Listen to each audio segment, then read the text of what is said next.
Assalamualaikum warahmatullahi wabarakatuh. Selamat pagi, Ibu Sekerjati Pamungkas selaku dosen pengampu mata kuliah metodologi pendidikan.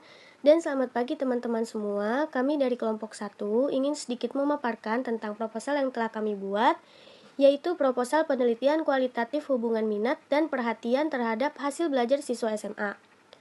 Yang disusun oleh Elisha Zarayonawati, Giovanna Rosalia Perwira, Maranata Agustina, Ninda Cahyani, Putri Ayu Widyastuti, Presti Sofia, dan Shanada Salsabila Saktiono. Proposal ini terdiri dari yang pertama, bab 1 pendahuluan. Pada pendahuluan berisikan poin-poin latar belakang masalah, identifikasi masalah, batasan masalah, rumusan masalah, tujuan penelitian, dan manfaat penelitian. Selanjutnya, bab 2, tinjauan pustaka dan kerangka berpikir, yang berisikan poin-poin tinjauan pustaka dan kerangka berpikir.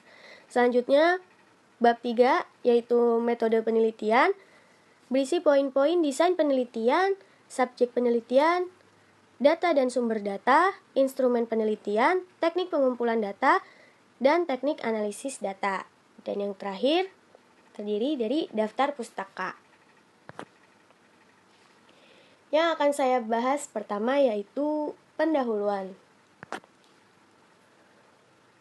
Untuk latar belakang masalah, pendidikan merupakan satu faktor kehidupan yang sangat penting bagi sebuah peradaban suatu bangsa.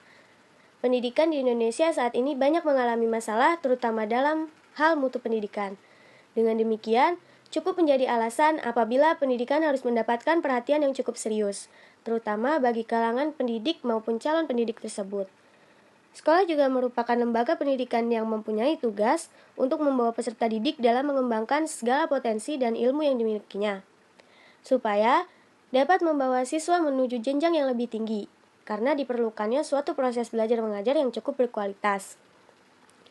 Proses belajar dipengaruhi oleh berbagai faktor seperti lingkungan sosial.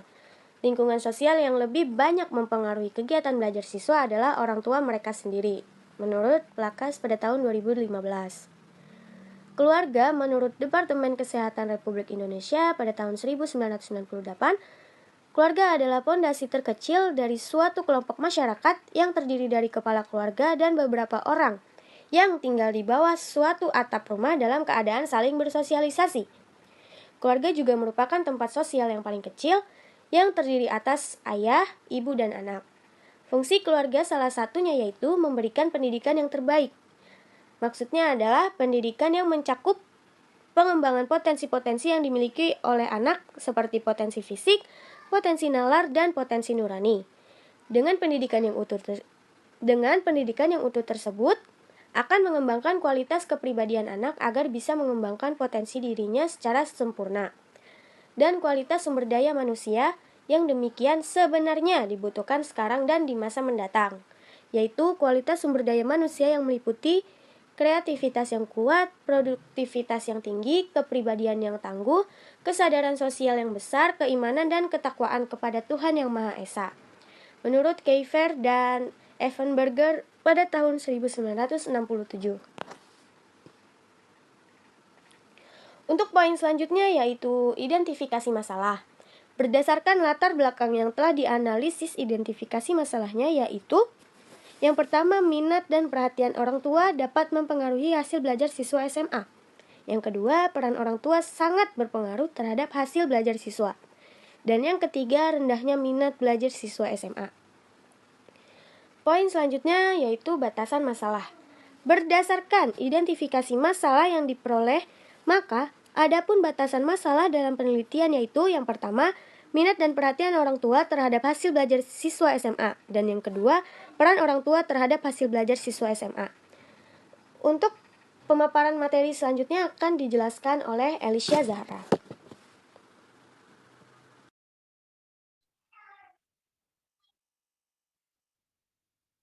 Baik, saya Elisa Zarayonawati akan melanjutkan pemaparan proposal dari kelompok kami, yaitu 1.4 rumusan masalah. Berdasarkan identifikasi masalah dan batasan masalah yang ditentukan, maka rumusan masalah dalam penelitian ini meliputi 1. Bagaimana tingkat perhatian orang tua siswa SMA, 2. Bagaimana minat belajar siswa SMA? 3. Apakah ada hubungan antara tingkat perhatian orang tua dan minat belajar dengan prestasi belajar pada siswa? Kemudian ada 1.5 tentang tujuan penelitian. Adapun tujuan penelitian ini berdasarkan rumusan masalah yang ada, yaitu 1. Untuk mengetahui tingkat perhatian orang tua dan minat belajar pada siswa. 2. Untuk mengetahui minat belajar pada siswa. 3. Untuk mengetahui ada tidaknya hubungan antara tingkat perhatian orang tua dan minat belajar dengan prestasi belajar pada siswa. Kemudian 1.6 manfaat penelitian. Adapun manfaat yang dapat diambil dari penulisan proposal ini adalah sebagai berikut. 1. Manfaat teoritis. A. Untuk mengetahui cara nyata hubungan antara tingkat perhatian orang tua dan minat belajar dengan prestasi belajar siswa. B. Untuk mengetahui faktor yang cukup berpengaruh dalam meningkatkan prestasi belajar. 2. Manfaat praktis. A. Bagi orang tua sebagai saran bagi orang tua agar lebih memperhatikan perkembangan anaknya. B. Bagi siswa memberi pengetahuan kepada siswa bahwa perhatian orang tua minat belajar sangat berpengaruh dalam meraih dan mencapai prestasi belajar siswa. C. Bagi guru dan sekolah sebagai masukan agar lebih memperhatikan faktor-faktor yang mempengaruhi minat belajar terhadap prestasi belajar muridnya. Yang D. Bagi peneliti dapat untuk menambah wawasan sekaligus hasil penelitian ini dapat dijadikan sebagai pedoman bagi peneliti untuk melaksanakan kegiatan belajar nanti ke depannya. Kemudian ada bab 2, tinjauan pustaka dan kerangka berpikir. 2.1 tentang tinjauan pustaka. Belajar itu merupakan cara untuk membuat suatu perubahan yang ada pada diri siswa dengan cara interaksi dengan lingkungan di sekitar, untuk mendapatkan perubahan yang lebih baik lagi. Nah, proses belajar ini adalah cukup kompleks dan unik. Keunikannya ini karena hasil belajar hanya terjadi pada individu yang ingin belajar. Nah, dan pada setiap individu tersebut menampilkan perilaku belajar yang cukup berbeda menurut Purwanto 2014. Nah, menurut W.S. Winkel pada tahun 1984 berpendapat bahwa minat adalah kecenderungan yang ada dalam suatu subjek untuk merasa tertarik pada hal tertentu dan merasa senang ikut serta dalam bidang tersebut. Yang dimaksud bidang ini adalah mata pelajaran. Kemudian, minat itu dapat didefinisikan dengan kata merasa senang, di mana artinya itu adanya minat belajar dari dalam akan membuat siswa merasa senang ketika seseorang belajar. Kemudian siswa ini akan merasa sangat puas atau rasa gembira dan rasa simpati. Kemudian dari rasa senang itu dapat berpengaruh positif atas peranan penting dalam menentukan prestasi belajar siswanya. Nah, beda lagi kalau misalkan perasaan tidak senang, akan muncul rasa segan, benci, takut, dan lain sebagainya. Itu akan menghambat dalam belajar karena tidak menciptakan sikap yang positif dalam hal belajar. Pada kesimpulannya, minat itu kecenderungan hati yang tinggi dan merasa tertarik terhadap sesuatu di sekitarnya. Nah, untuk menimbulkan rasa minat yang tinggi, maka di dalam diri seseorang untuk memperoleh suatu ilmu atau perubahan keterampilan, nilai, dan sikap. Maka dari hal itu disebut juga dengan belajar. Kemudian ada rasa ketertarikan ini atau disebut dengan minat, memberi dampak positif bagi siswa yang sedang belajar. Maka siswa yang sedang belajar ini akan menikmati proses belajar aktif dalam mengikuti pembelajaran sehingga proses belajar pun menjadi lancar. Menurut S. Nasution pada tahun 2000 bahwa pelajaran akan berjalan lancar apabila ada minat dari seorang siswanya tersebut. Nah, selanjutnya presentasi akan dilanjutkan oleh Maranatha Agustina.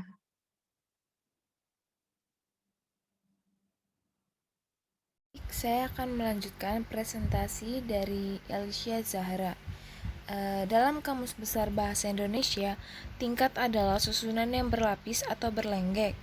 Dan perhatian merupakan pusat dari seluruh aktivitas individu yang ditunjukkan kepada suatu hal, sedangkan orang tua dalam pengertiannya adalah ayah, ibu kandung, merupakan yang dianggap orang tua. Jadi dapat disimpulkan bahwa tingkat perhatian orang tua adalah tingkat di mana orang tua dapat membimbing dan bertanggung jawab mendidik anak agar mempunyai sikap keagamaan yang baik. Orang tua adalah seseorang yang sudah dewasa dan mempunyai tanggung jawab atas anaknya, dan ia sebagai teladan dalam bertingkah laku. Suatu kesalahan besar apabila orang tua tidak memberikan perhatian kepada pertumbuhan dan perkembangan anaknya. Oleh karena itu, anak yang tumbuh tanpa perhatian orang tuanya mengakibatkan anak tersebut menjadi jauh dari kasih sayang. Jika orang tua membiarkan anaknya tumbuh dan berkembang tanpa adanya dukungan secara mental, tetapi sebenarnya yang terjadi pada anak tersebut selalu mengharapkan kehadiran pendorong dan pemberi semangat. Jadi banyak orang tua yang meninggalkan kesenangan dirinya hanya untuk membahagiakan dan menyenangkan anak-anaknya. Bahkan terkadang seorang ibu rela mengorbankan dirinya demi kepentingan anaknya. Dilansir menurut Hasan Langgunggung, kewajiban orang tua dalam memberikan perhatian bagi anaknya seperti memberikan ajaran yang baik bagi anaknya supaya berpegang teguh kepada akhlak mulianya. Selain itu, pada saat diberi tanggung jawab yang sesuai kepada anak-anaknya supaya mereka merasa bebas untuk memilih dalam tindakannya. Orang tua sendiri juga harus bisa mengoptimalkan waktu dalam menunjukkan bahwa keluarga ternyata selalu mengawasi anaknya dengan baik dan kompeten. Yang kedua, terdapat kerangka berpikir. Jadi minat belajar merupakan rasa senang atau tertariknya siswa terhadap sesuatu pelajaran supaya mendorong siswa untuk menguasai pengetahuan dan keterampilan maupun dengan rasa senang karena pengalamannya.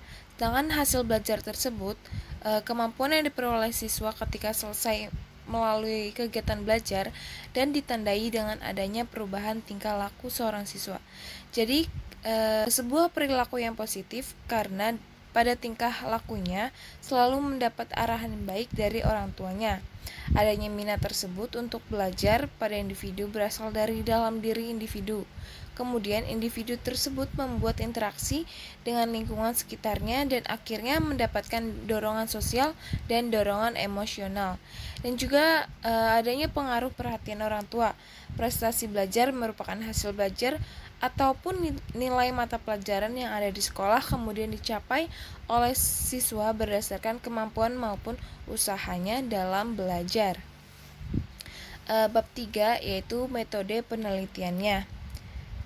Desain penelitian. Dalam penelitian yang kami gunakan adalah menggunakan metode kualitatif atau bisa disebut naturalistik, karena penelitian kami dilakukan pada kondisi yang sebenarnya. Jadi Sugiono berpendapat bahwa metode penelitian kualitatif merupakan metode penelitian yang biasa digunakan untuk meneliti pada kondisi objek yang alamiah. Maksudnya adalah sebagai instrumen kunci. Teknik pengumpulan datanya dilakukan secara penggabungan analisis data bersifat induktif, dan hasil penelitian kualitatif lebih menggunakan makna daripada generalisasi. Objek alamiah yang dimaksud Sugiono tersebut adalah objek yang apa adanya ataupun sebenarnya. Maksudnya tidak sembarangan ataupun dimanipulatif oleh peneliti, sehingga pada kondisi saat memasuki objek maka tidak berubah. Jadi suatu proses penelitian dan pemahaman yang didasarkan pada metodologi yang menyelidiki suatu fenomena sosial dan masalah manusia itu sendiri. Baik, terima kasih. Slide berikutnya akan saya bacakan. Karakteristik yang menjadi pokok permasalahan dalam metode kualitatif ini adalah makna. Maka dari itu, dalam penelitian kualitatif ini, naturalistik tidak peduli terhadap persamaan objek penelitian, melainkan sebaliknya mengungkapkan pandangan tentang kehidupan dari individu yang berbeda-beda. Pemikiran yang digambarkan harus didasari oleh kenyataan yang ada di dalam setiap orang itu berbeda-beda. Untuk mengungkapkan makna dari perbuatan tersebut, maka penelitian ini dilakukan dengan metode deskriptif. Dengan tujuan untuk memaparkan situasi atau peristiwa melalui teks dengan cara mendeskripsikan sebuah variabel yang berkaitan dengan masalah dan hasil unit yang diamati. Metode deskriptif bersifat spesifik pada satu tindakan. Tindakan ini bertujuan untuk mengungkap suatu masalah ataupun suatu kejadian sebagaimana adanya sehingga lebih berguna dan dapat menghasilkan suatu fenomena. Hasil dari penelitian tersebut menekankan representasi selaku objektif mengenai situasi yang semestinya dari wujud yang diamati. Selain pengumpulan pada suatu fakta, pemberian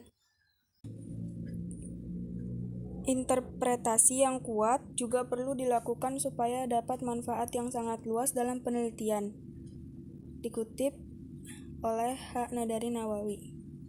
Alasan peneliti menggunakan metode deskriptif dalam penelitian ini ialah peneliti berusaha untuk mengungkapkan bahwa adanya hubungan antara minat dan perhatian terhadap hasil belajar seorang siswa. 3.2 Sumber subjek penelitian. Sesuai dengan pendekatan kualitatif, maka pengambilan sampel lebih ditekankan pada kualitas sampel dan bukan jumlah atau kuantitas. Subjek dari penelitian ini akan difokuskan sesuai dengan tujuan dilakukannya penelitian yang telah ditentukan oleh peneliti. Penelitian ini dilakukan di SMA Negeri 2 Bekasi. Penentuan subjek akan dipilih dengan menggunakan convenience sampling, yaitu berdasarkan ketersediaan dan kemudahan untuk mendapatkannya. Sesuai dengan tujuan penelitian ini, maka subjek dari penelitian ini ditunjukkan kepada para siswa SMA Negeri 2 Bekasi. Jumlah subjek penelitian ditentukan sebanyak 20 siswa. 3.3 Data dan sumber data. Yang pertama ada populasi. Menurut Sugiono, populasi merupakan wilayah generalisasi yang terdiri atas objek ataupun subjek yang mempunyai kualitas dan karakteristik tertentu yang ditetapkan oleh peneliti untuk dipelajari dan kemudian diambil kesimpulannya.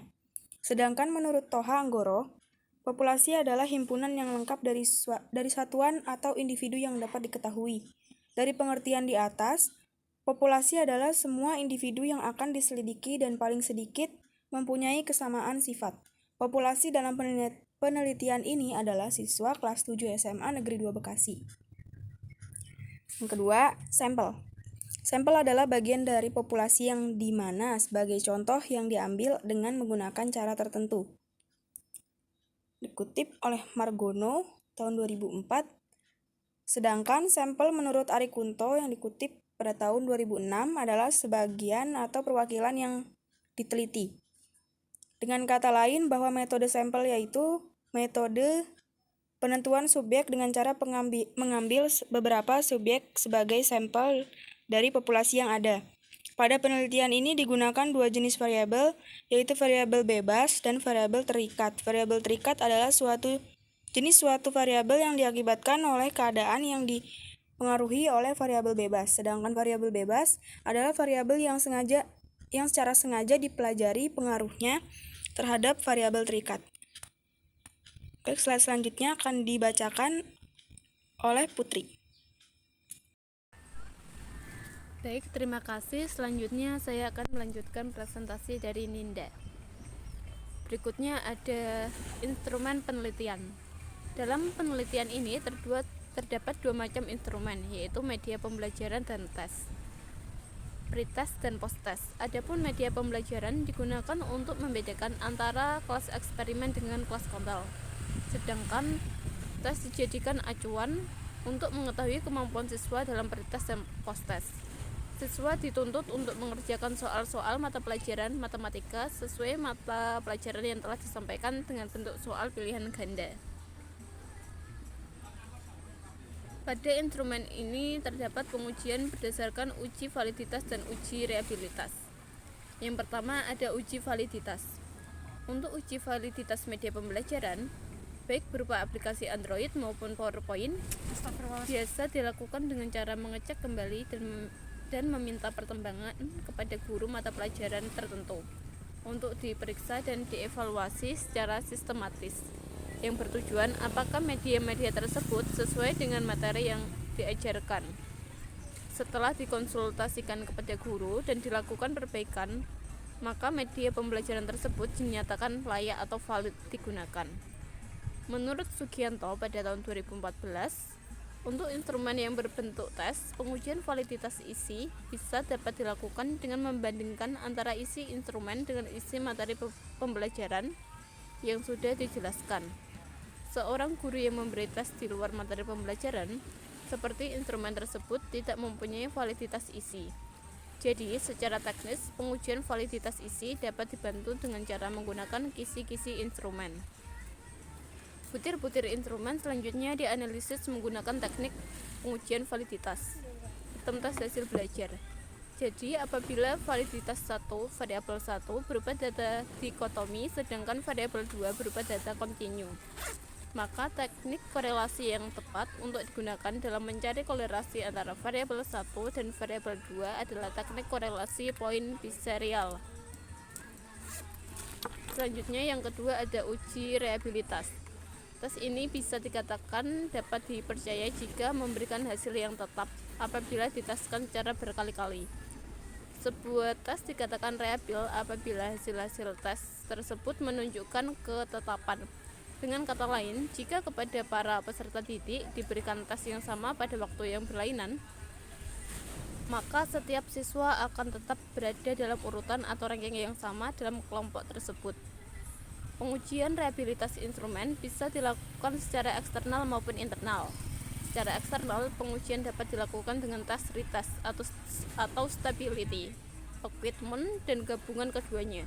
Sedangkan secara internal, reabilitas instrumen dapat diuji dengan menggunakan kontinuitas butir-butir yang ada pada instrumen dengan teknik tertentu. Metode yang digunakan untuk menguji reabilitas instrumen adalah internal konsistensi. Dilakukan dengan cara mencoba instrumen sekali saja, kemudian dianalisis dengan teknik tertentu. Hasil analisis dapat digunakan untuk memprediksi reabilitas instrumen. Untuk slide selanjutnya akan dilanjutkan oleh Sasa. Silakan.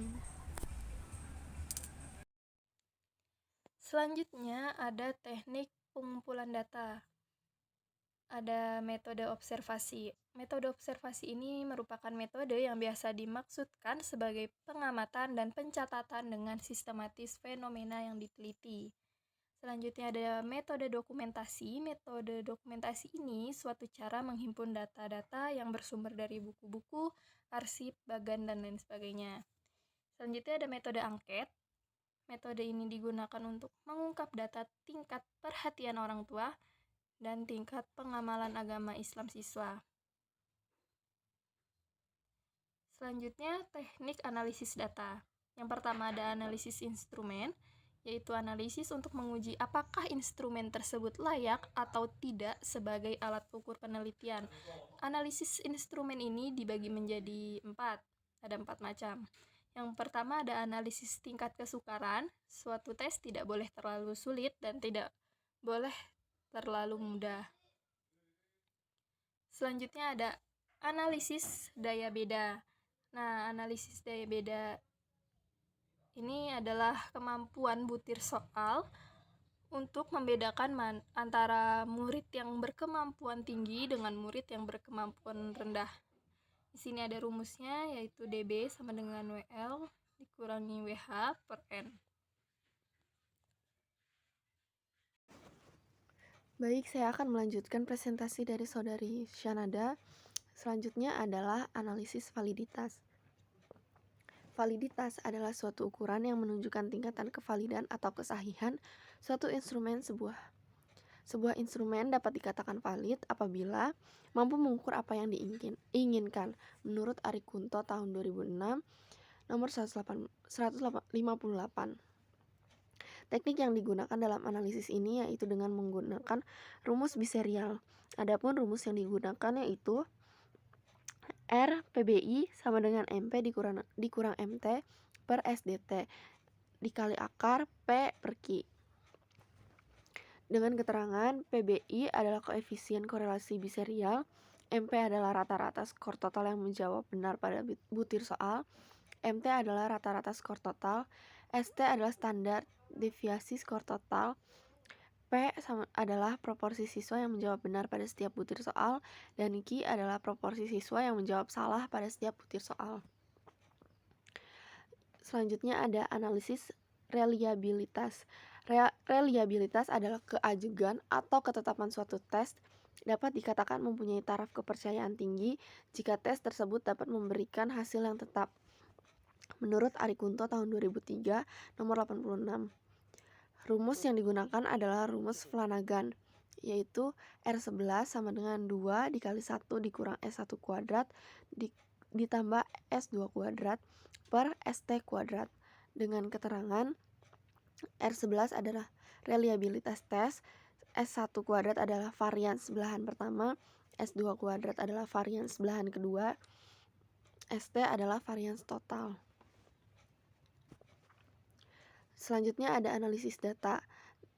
Ini menggunakan rumus RXY sama dengan N sigma XY dikurang sigma X dikali sigma Y per akar N sigma X kuadrat dikurang sigma X kuadrat dikali N sigma Y kuadrat dikurang sigma Y kuadrat. Dengan RXY adalah koefisien korelasi, N adalah jumlah responden, X sama dengan skor, sigma XY adalah jumlah hasil perkalian tiap butir skor. Baik teman-teman, segitu aja presentasinya. Ini adalah daftar pustaka yang kami gunakan sebagai acuan proposal kami, sebagai penemuan proposal kami. Terus selanjutnya terima kasih. Sekian presentasi dari kelompok kami, kurang lebihnya mohon maaf. Saya akhiri, terima kasih dan wassalamualaikum warahmatullahi wabarakatuh.